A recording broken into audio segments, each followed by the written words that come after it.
अगर आप भी चाहते हैं चुनचुन बिहारी ऑफिशियल का ऑडियो वीडियो सबसे पहले आप तक पहुंचे, तो हमारे चैनल को सब्सक्राइब करें, साथ ही बेल आइकन दबाना ना भूलें। धन्यवाद।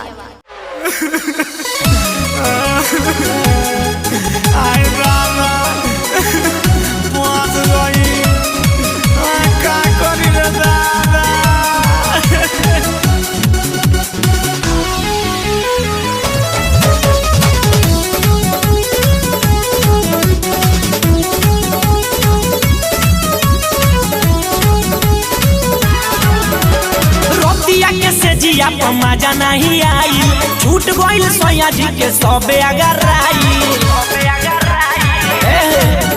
बड़ा दुखद समाचार बा हो।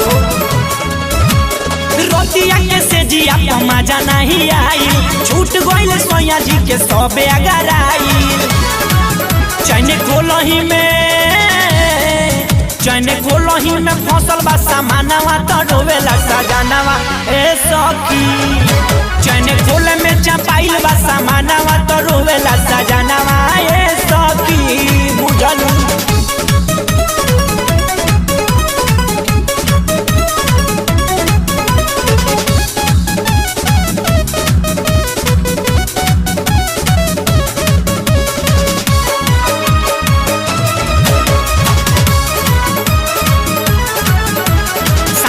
से सोइया जी हाला रही गइले, लोभ वाला गोटी दादा रहनी हो खइले।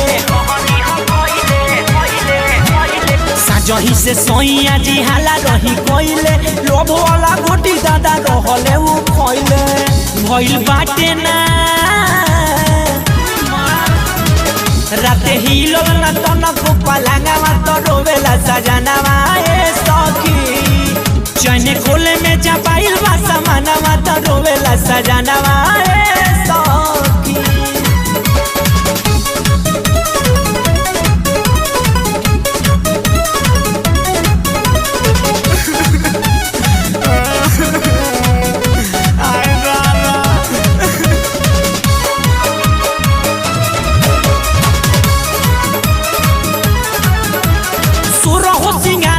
रही हम पहिले दूध गरमा के रही टेबुल पर धइले, पानी की भातार पी के लड़ी है। सुरहु सिंगार दादा रही हम पहिले दूध गरमाई रही टेबुल पर धइले। पूरा भइल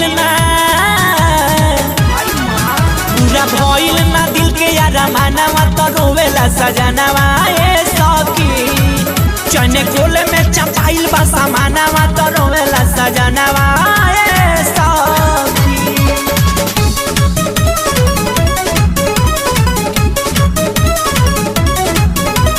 Sharda digital recording studio.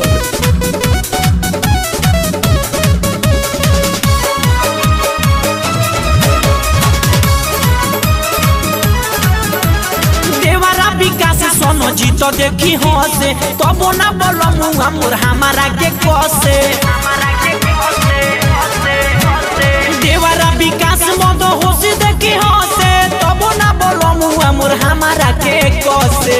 Neeraj तू ही अक्कर बच्चा मोर जो बनावा तो रोवेला सजनवा ए सखी। चैने खोले में चपाइल बा सामानवा तो रोवेला सजनवा